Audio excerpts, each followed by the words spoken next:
Hi hello నమస్తే welcome back to our channel. ఈరోజు మనము శ్రావణ మాసంలో వరలక్ష్మి వ్రతం కోసం చాలా సింపుల్గా మనము 9 రకాల నైవేద్యాలు తయారు చేసుకుంటున్నాం. ఈ నైవేద్యాలన్నీ కూడా ఒక గంట టైంలోనే చాలా తక్కువ ఇంగ్రీడియంట్స్ వాడి ఈ ప్రసాదాలన్నీ టేస్టీగా తయారు చేసుకోవచ్చు. ఈ ప్రసాదాలు మనం ఎలా ప్రిపేర్ చేసుకోవాలో ఈ వీడియోలో చూసిద్దాం. అలానే వీడియోని ఫస్ట్ నుంచి లాస్ట్ దాకా ఎక్కడికైనా స్కిప్ చేయకుండా చూడండి. అప్పుడే మనకి ఈ ప్రసాదాలన్నీ ఎలా తయారు చేసుకున్నామో ఈజీగా అర్థమవుతుంది. అప్పుడే మనము చాలా చక్కగా మనము ఎలాంటి హడావిడి లేకుండా ఈ నైవేద్యాలన్నీ చక్కగా ప్రిపేర్ చేసుకోవచ్చు. అలానే మీరు నా ఛానల్ని ఫస్ట్ టైం చూస్తున్నట్లయితే ప్లీజ్ సబ్స్క్రైబ్ చేసుకోండి, అలానే లైక్ చేయండి. ముందుగా మనం ఈ 9 రకాల నైవేద్యాలు తయారు చేసుకోవడానికి ముందు రోజు అన్ని తయారు చేసి పెట్టుకుందాం. ముందుగా మనము చలివిడి తయారు చేసుకోవడానికి ఇలా ఒక బౌల్లోకి ఒక గ్లాస్ దాకా రైస్ వేసుకుని చక్కగా 2 సార్లు వాటర్లో వాష్ చేసి మరికొద్దిగా వాటర్ వేసుకుని నానబెట్టుకోవాలి. అలానే ఇంకొక బౌల్లోకి 1 కప్పు దాకా శనగలు వేసుకోవాలి. శనగలు కూడా మనము ఒకసారి వాటర్లో వాష్ చేసి మరికొద్దిగా వాటర్ వేసుకుని నానబెట్టుకోవాలి. మీకు నచ్చిన క్వాంటిటీలో తీసుకోండి. శనగలు మనకు వాయనానికి కావాలి కదా, ఈ విధంగా మనము శనగలు నానబెట్టుకొని పక్కన పెట్టుకుందాం. అలానే పరమాన్నం తయారు చేసుకోవడానికి ఇలా ఒక బౌల్లోకి 3/4 కప్పు దాకా రైసు, అలానే మిగిలిన భాగంలో పెసరపప్పు వేసుకోవాలి. ఇప్పుడు ఈ రైసు ఈ పెసరపప్పుని ఇలా ఒక బౌల్లోకి వేసుకొని ఇందులోకి వాటర్ వేసుకొని 2 సార్లు వాటర్లో వాష్ చేసి మరికొద్దిగా వాటర్ వేసుకొని నానబెట్టుకోవాలి. అలానే గారెలు తయారు చేసుకోవడానికి ఇలా ఒక బౌల్లోకి 2 కప్పుల దాకా మినపప్పు వేసుకోవాలి. మినపప్పులోకి వాటర్ వేసుకుని 2-3 సార్లు వాటర్లో వాష్ చేసి మరికొద్దిగా వాటర్ వేసుకుని మినపప్పును కూడా నానబెట్టుకోవాలి.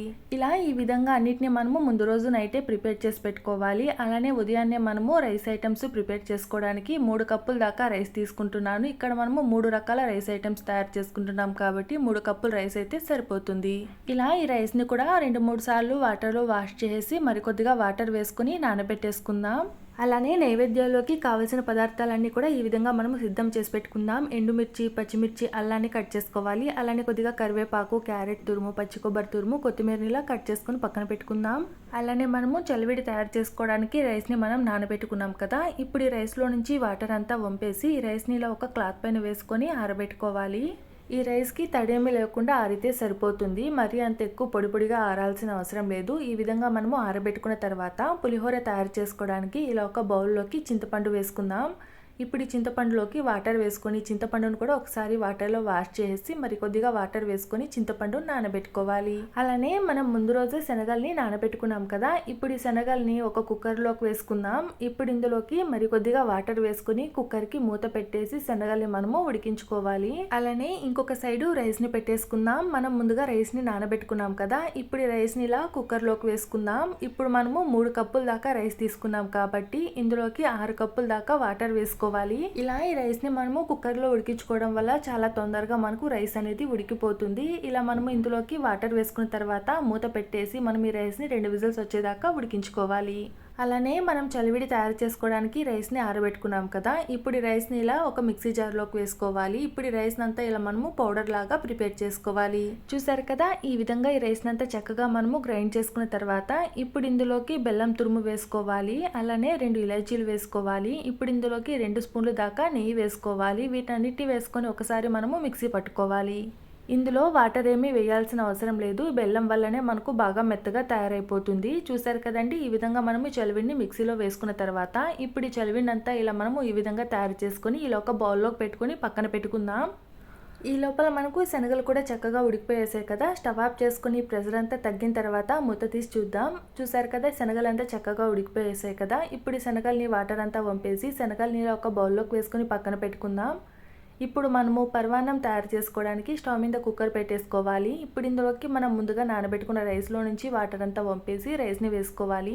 అలానే ఏ కప్పుతో అయితే మనము రైస్ తీసుకున్నామో సేమ్ అదే కప్పుతో 2 కప్పుల దాకా వాటర్ వేసుకోవాలి. అలానే 1 కప్పు దాకా పాలు వేసుకొని మూత పెట్టేసి ఒక 3 విజిల్స్ వచ్చేదాకా మనము ఉడికించుకోవాలి. ఈ లోపల మనకు రైస్ కూడా ఉడికిపోయింది కదా, స్టవ్ ఆఫ్ చేసుకొని పక్కన పెట్టుకుందాం. అలానే మనము గారెలు తయారు చేసుకోవడానికి మినపప్పు నానబెట్టుకున్నాం కదా, ఇప్పుడు ఈ మినపప్పుని ఇలా మిక్సీ జార్లోకి వేసుకొని బాగా మెత్తగా గ్రైండ్ చేసుకోవాలి. చూసారు కదా, ఈ విధంగా అంతా గ్రైండ్ చేసుకుంటే సరిపోతుంది. ఇలా గ్రైండ్ చేసి పెట్టుకునే మిశ్రమాన్ని ఇలా ఒక బౌల్లోకి వేసుకోవాలి. ఇప్పుడు ఇందులోకి 1/2 టీ స్పూన్ దాకా సాల్ట్ వేసుకొని ఒకసారి అంతా చక్కగా మిక్స్ చేసుకోవాలి. ఈ పిండిలో మనము వంట సోడా అవేమీ వేయలేదు. ఇలా మనము చేత్తో అంతా ఒకసారి అంతా బాగా మిక్స్ చేసుకుంటే ఈ గారెలు అంతా చాలా ఫ్లఫీగా వస్తాయి. చూసారు కదా, ఈ విధంగా అంతా మిక్స్ చేసుకున్న తర్వాత ఈ గారెల్ని మనము వేసుకోవడానికి టైం ఎక్కువ పడుతుంది కాబట్టి ఇలా మనము వడా మేకర్ తీసుకొని ఈ వడా మేకర్కి కొద్దిగా ఆయిల్ అప్లై చేసుకుని ఈ పిండినంతా ఇందులోకి వేసుకోవాలి. ఈ పిండి మిక్స్ చేసుకునే లోపల మనం పరమాన్నం తయారు చేసుకోవడానికి కుక్కర్లో పెట్టుకున్నాం కదా, పరమాన్నం కూడా చక్కగా ఉడికిపోయింది. ఇప్పుడు స్టవ్ మీద ప్యాన్లోకి డీప్ ఫ్రై చేసుకోవడానికి ఆయిల్ పెట్టుకుందాం. ఇప్పుడు మనం కలిపి పెట్టుకున్న పిండితో ఈ విధంగా మనము వడలు వేసుకోవాలి.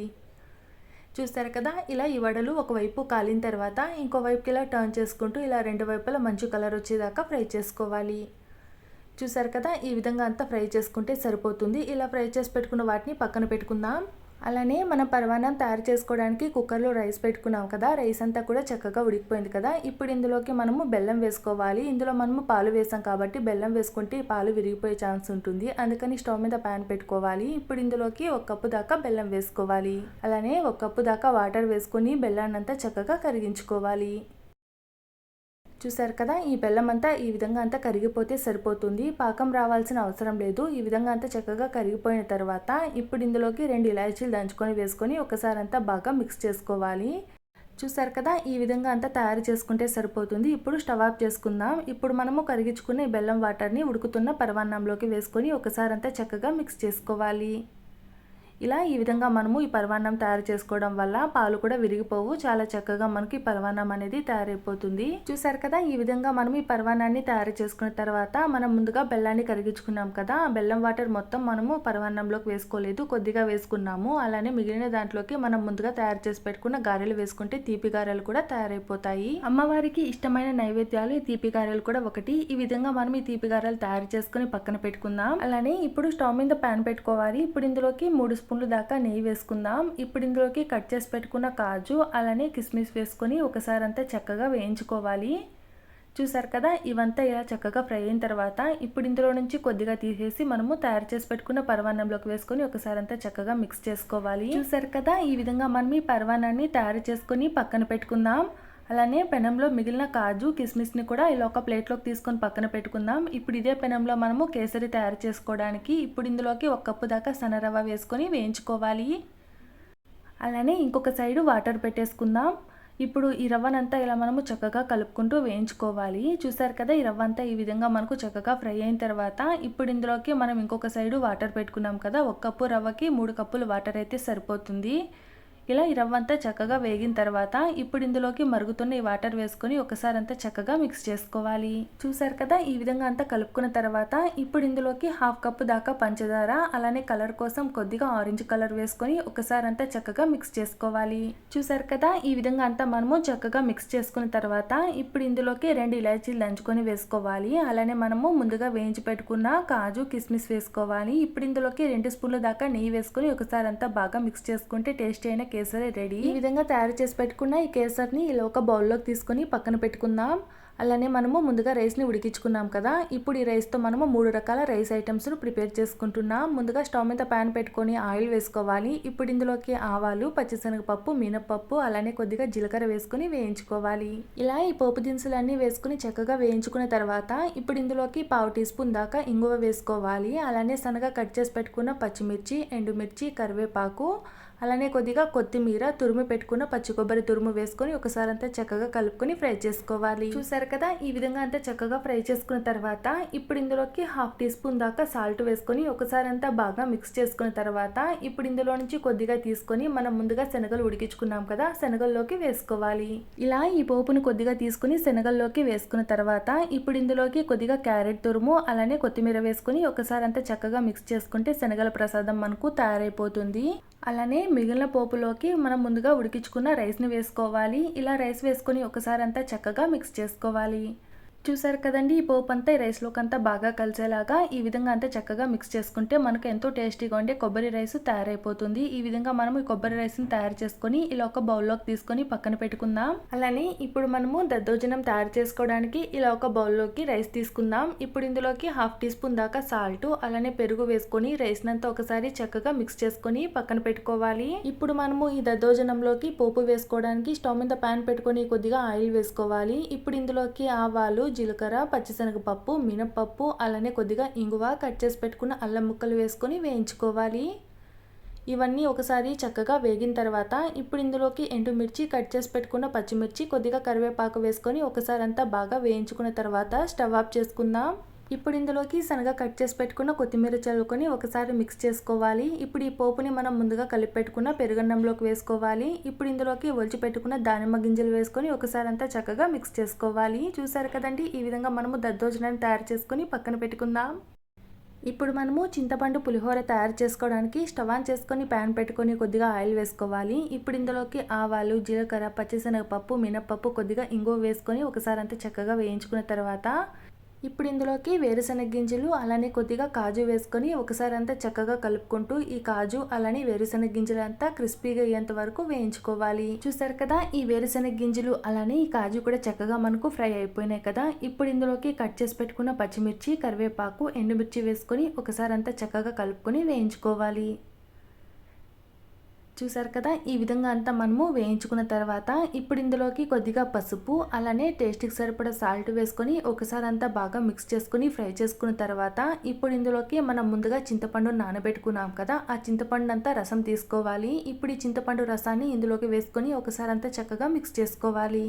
ఈ విధంగా మనము చింతపండు పులిహోరను చాలా సింపుల్గా తయారు చేసుకోవచ్చు. టేస్ట్ కూడా చాలా బాగుంటుంది, చాలా తొందరగా కూడా అయిపోతుంది. చూసారు కదా, ఇలా అంతా మనము బాగా కలుపుకున్న తర్వాత ఇప్పుడు ఇందులో నుంచి సైడ్ అంతా ఆయిల్ అంతా వచ్చేదాకా ఈ చింతపండు వేసుకొని బాగా ఉడికించుకోవాలి. చూసారు కదా, ఈ విధంగా అంతా మనము బాగా ఉడికించుకున్న తర్వాత ఇప్పుడు ఇందులోకి మనం ముందుగా ఉడికించుకున్నాం కదా ఆ రైస్ ఇప్పుడు ఇందులోకి వేసుకోవాలి.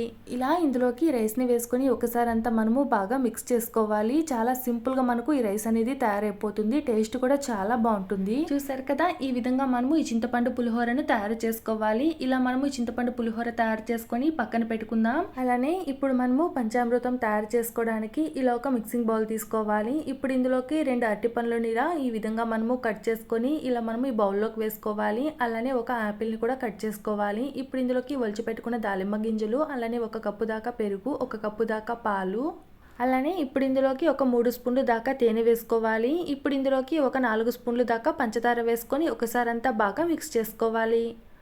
చూసారు కదండి, ఈ విధంగా మనము ఈ పంచామృతాన్ని తయారు చేసుకోవాలి. ఇలా మనము తయారు చేసుకొని పక్కన పెట్టుకుందాం. చూసారు కదండి, ఈ శ్రావణ మాసంలో వరలక్ష్మి వ్రతం కోసం మనము 9 రకాల నైవేద్యాలు ఎలాంటి హడావిడి లేకుండా చాలా సింపుల్గా మనము 1 గంట టైంలోనే ఈజీగా తయారు చేసుకున్నాం కదా. చాలా తక్కువ ఇంగ్రీడియంట్స్తోనే మనము ఈ నైవేద్యాలన్నీ ప్రిపేర్ చేసుకున్నాం. చాలా అంటే చాలా టేస్టీగా ఉంటాయి. మీరు ఒకసారి ట్రై చేయండి.